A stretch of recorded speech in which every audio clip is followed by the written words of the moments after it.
Hi everyone, welcome to this special knit-a-thon edition of Traveling Miss Knits. I am gonna bring you back in time with me today. I'm gonna tell you about a journey that I've been on throughout summer to clean out my WIP bin. It had honestly gotten just a little bit out of control. In the beginning of summer, I did record an episode where I was going through all of my WIPs. I will link it in the description box below. There's not going to be a whole lot of other links though. So if you can't hear the name of any given pattern, just please ask in the chat or the comment section below. But yeah, I was doing this WIP parade video and I was actually a little bit sad after. It felt kind of sad with all of these projects that I had enjoyed casting on. I had been excited for them and now they were just laying there. They were not getting any love. No one was putting dreams and hopes into them. They were just collecting dust, and that made me kind of sad. So I decided to take care of it. I want to start out by saying I have not cleared the decks because from now on I will be a monogamous knitter or anything like that. I enjoy a good Castellanitis for sure. I enjoy doing whatever I want with my hobby. I'm not gonna put up a lot of rules for myself. Right now, I just wanted to clean out my WIP bin so that the things that were in there were actually things that I were excited about. And it did take me all summer, but you know what? Today, which is prior to the knit-a-thon, it's one day before the knit-a-thon, I have only 3 WIPs on the go. I'm just gonna show them very briefly. I have a pair of DK socks. I think I have, 30 rounds and a toe to go on sock number 2. So that's not gonna be a big problem finishing that one. Then I have my academic vests, a pattern by Skandir Knits.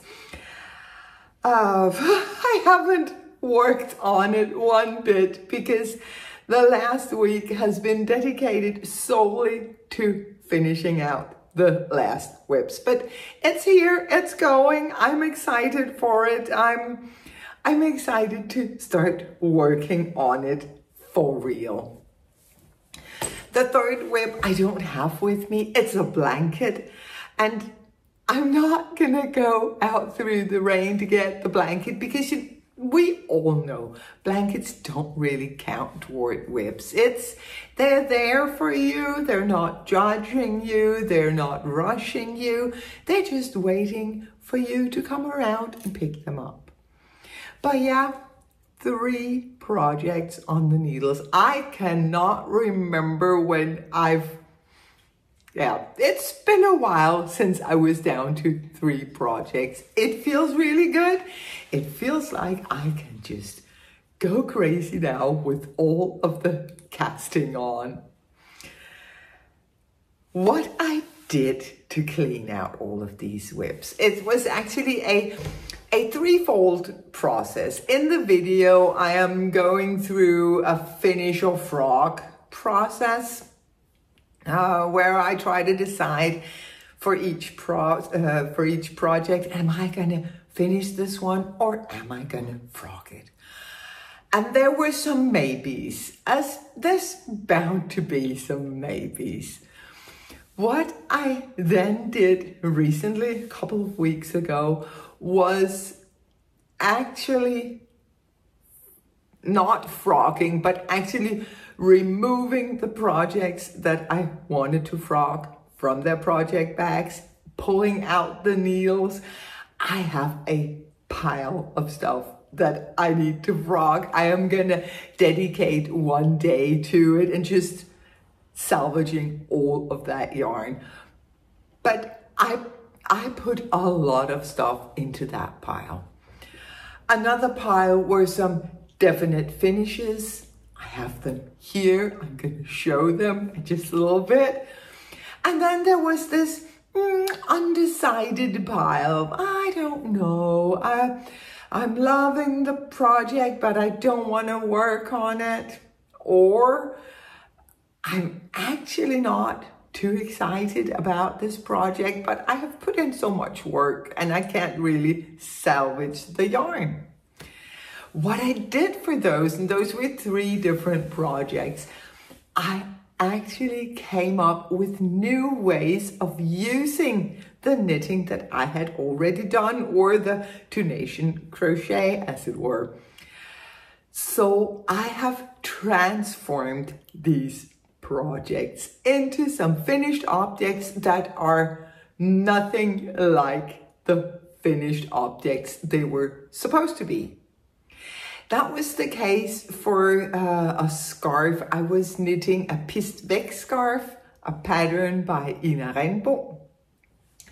I had cast it on over in Texas when we were on a Despicable Me kick, and I wanted a scarf like Gru. And I had knit quite a lot on that scarf.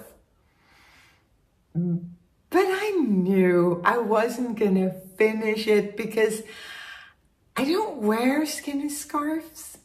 I look really strange when I try.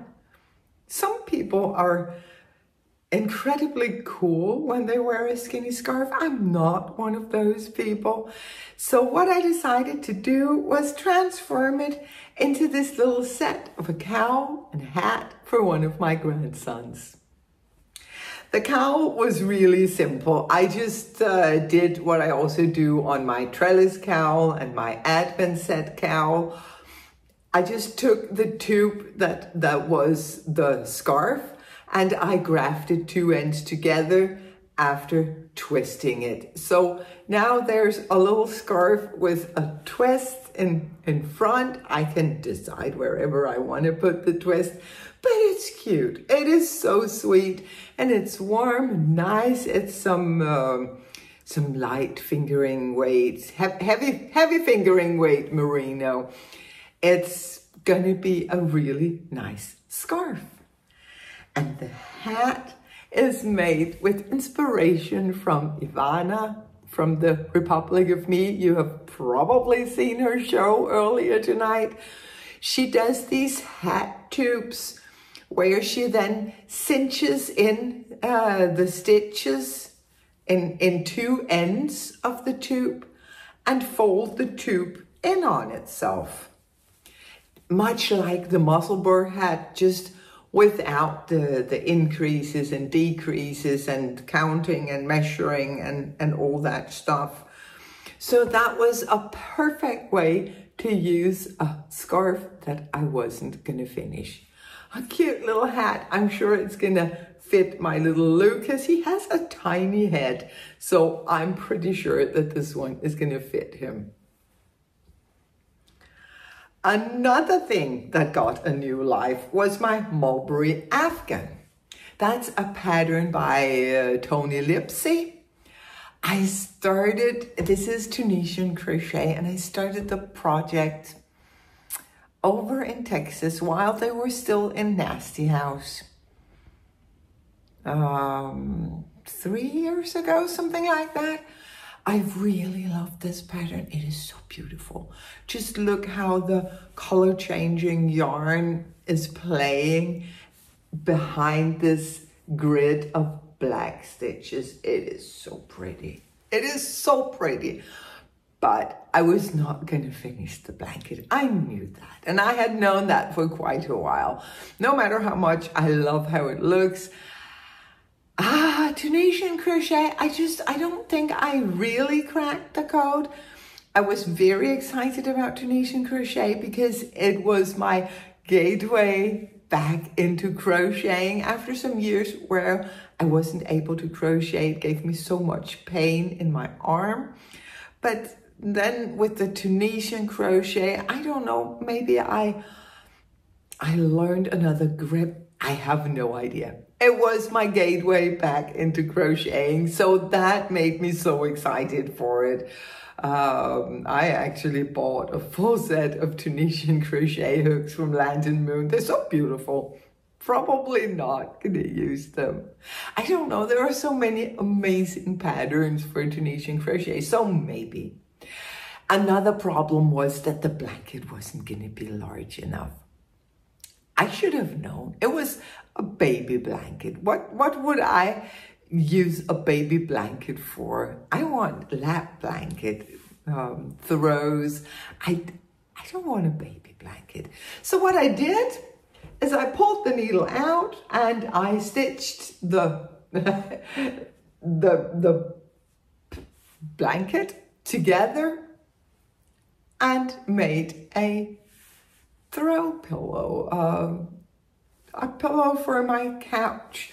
The pillow that I have inside, the cushion, I don't know the lingo.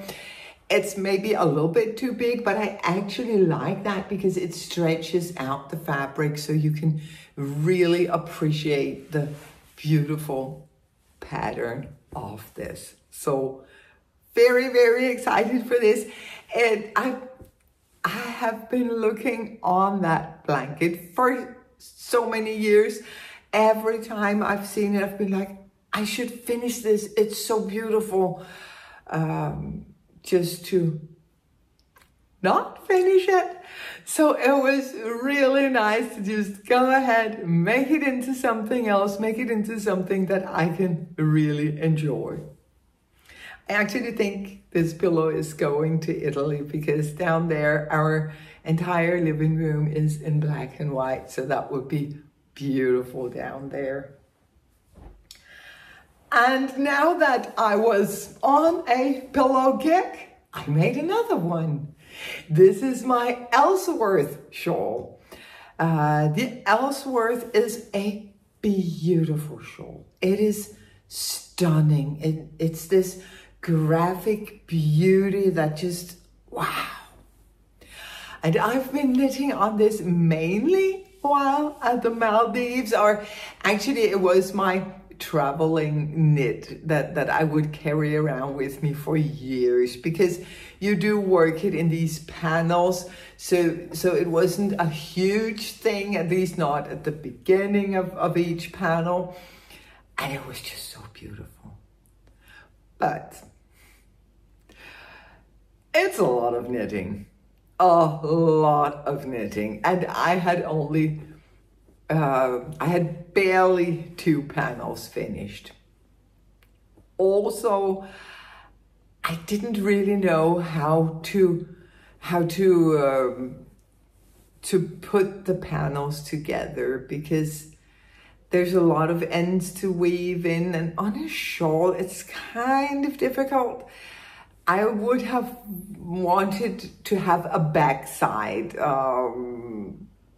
yeah. And lastly, I couldn't see myself wear this scarf or this shawl. It was beautiful. I still think so. It's beautiful. If I saw someone parading that shawl, I'd be like, ah, that is gorgeous. But I didn't really see myself wearing it. So, another pillow for my couch in Italy. It looks absolutely amazing. I just slip stitched the panels together. At the ends, I seamed it and I stuffed the pillow in. And now it's ready to go to Italy together with the mulberry. Look at them. Aren't they just gonna look so great on my couch down there? I really think so. And I am so excited to have them finished. So that was actually kind of easy. It took me 2 days to finish up these 3 projects because there was a little bit of knitting to be done. There was a lot of seaming and blocking and whatnot, but I was happy. And then I was excited to actually finish up the last things that I had, which was only the 3 things that I'm going to show you and the 3 things that I just talked about, my active WIPs. There was a pair of socks. These are some Patons Kroy blue striped rag. I only had 1 ball of this, so I knew that I needed to use something else for cuffs, heels, and toes. And for the cuffs, I just used a supermarket yarn. Don't know the name. It was just a supermarket sock yarn that I had laying. I found that it was a little bit thicker than the Patons Kroy, which is actually in and of itself a sock yarn on the thicker end of things. So I thought if I also used that for heels and toes, I might not be able to fit the socks into my shoes. So instead I used some Drops Fable in this blue color. I really think that color goes very well with the striped, and I am so happy to have these socks. They're so pretty, and I made socks. I have been making quite a lot of socks lately, but that has a lot to do with finishing up all of the sock projects that I have cast on at random. The next thing that I had was this sweater. This was actually a finished object, but I had knitted just a little bit too short. I'll try to stand up so I can show you. What I did is I added 4 or 5 centimeters here, because the way that I had originally knitted, one thing was that it's cropped. It can be cropped, but the pattern section started just at the lowest point of my bust line, which just made me look kind of frumpy. So I wasn't wearing it. Which, that was a shame, because I really love this yarn. This is from Dream in Color Yarns. I don't remember the base, but one of their beautiful bases. And then this pattern section was all sorts of hand-dyed yarns. Actually, my first hand-dyed yarn ever is in here. I had never bought a skein of hand-dyed until I got this one. This is from a Danish hand dyer called Nina. She still dyes, I think, under the name of Midnatsstrik. But this skein was my first hand dyed, so this whole sweater was just special to me. It's one of my own patterns, and it was inspired by the sweaters that my mom would knit for me. When I was growing up, she would knit these sweaters with pattern just on the bottom of the body, sometimes also on the sleeves. Never yoked patterns. I don't know why, but that was her preference, and I was inspired by those. I found some photos of myself from my childhood, so I decided to make a pattern inspired by that. That's also why it's called Wrapped in Memories. That was actually a lovely viewer who suggested Wrapped in Memories as the name for the sweater, and I love that name. So I did just like I would have done if I was adding an afterthought heel.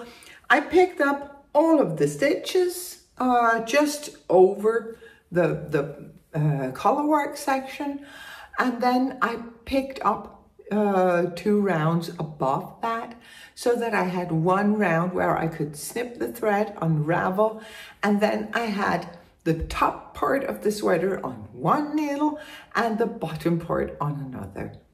Then I could knit down from the top and then graft the 2 pieces together in the end. And now I have a sweater that is so much more flattering on me, and I am really looking forward to wearing this over and over on repeat throughout fall and winter. the last thing that I finished, that was a big one. It's my corner to corner crochet blanket. And it's big. it's exactly the size that I want a blanket to be. Yeah, I mean, what can I say? It's lovely. I'm so happy for this blanket. You have been following it, or returning viewers have been following it all throughout summer, where I've been working on it. Every Tuesday, I have done these Blanket Tuesday things. And Blanket Tuesday just sounds better in Danish, tæppetirsdag. But every Tuesday, I've been working on my blankets. And throughout summer, it has been this one. I was not far at the beginning of summer. I hadn't even finished the first increase section. You know, on a corner to corner blanket, you cast on one of the corners, obviously, and then you do increases until you reach your desired width. And I made a mistake during summer. I was like, oh, this is wide enough. And then I started decreasing on one side, only to find out after a couple of days, no, too soon. So I ripped back the section that I had done with the decreases. I made it even wider, and I'm happy I did, because it's the perfect size now. It is not that much longer than the width. It's not a square blanket, but it's not a whole lot longer, which is fine. Again, lap blanket. Yeah, this, I guess, the perfect size for me. This one is gonna live in my cabin, my little love shack, the summer house that we bought from my mom a couple of years ago. It's gonna look beautiful down there. The yarns that I use are all my scraps and leftovers. I made them into magic balls, not magic knot balls, because the magic knot is kind of fiddly. So I just knotted them together and left a pretty good end with each knot. And then as I was crocheting, holding it together with a rather heavy mohair, I would just crochet over the ends of the knots, and all is good. It's gonna be fine. It's not gonna come apart. It has been such a nice experience working with a magic ball, because usually when I do scrappy projects, often blankets, I tend to overthink things. I will be like, oh no, not this color. Oh my goodness, are you okay?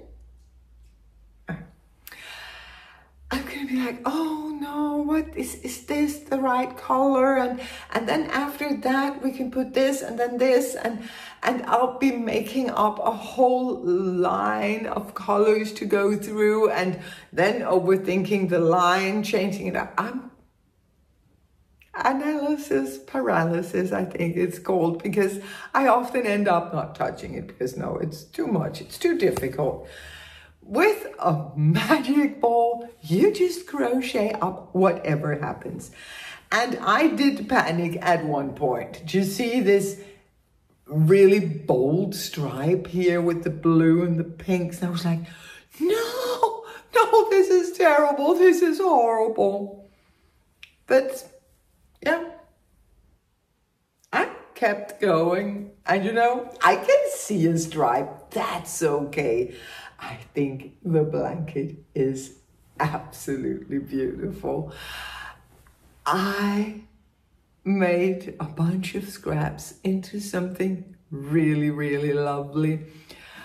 I used a lot of mohair that I had sitting around. It was on cones, and I wasn't going to use it for garments because it was the kind of prickly mohair. So all in all, this blanket is made from things that I didn't know what to do with, and now it's something that I really love. Also kind of interesting that just working on your blanket 1 day a week for a summer, you will get quite a lot of work done. I am definitely continuing with Blanket Tuesday. It's been a joy, and I still have one blanket on my needles. Probably not that one I'm going to work on because we're going to Texas and all that stuff. But yeah, definitely continuing with Blanket Tuesday. And with these things done, I was down to 3 WIPs, which is crazy, which is wonderful, because now I can go crazy. I can cast on all of the things if I want to, or I cannot cast on all of the things if I want to try to be a real semi-monogamous knitter. Wow, real semi-monogamous. Anyway, what I mean is, if I want to try for a while to actually finish the things that I start, I can do that. I don't have a lot weighing me down. And if I want to go crazy, I can do so. That's the privilege of hobbies. You can go crazy if that's what you want to do.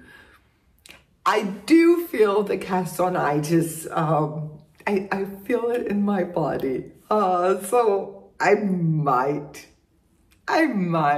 just go ahead and cast on all the things. On the other hand, I really want to finish my cat number 8. I have no idea how much knitting I have been doing these first hours of the knit-a-thon. I suspect quite a lot. Usually I'm gung-ho when it comes to the knit-a-thon. I would kind of like to finish that one because I need to wear it. I'm really, really happy with this one. I wear it a ton. It's very warm because of the rustic wool. The other one, I think I mentioned, I'm not sure about the fiber content, but it's a much finer and smoother yarn. So it's going to be a lot less warm, but I think it's going to be beautiful. I think I'm going to be just as happy with that as I am with this one. So maybe I should try to contain myself just for a little while and get that thing finished and off my needles. It's also, I don't have a lot of things where I'm like, I need to knit this and this and this and this, and no. I'm okay.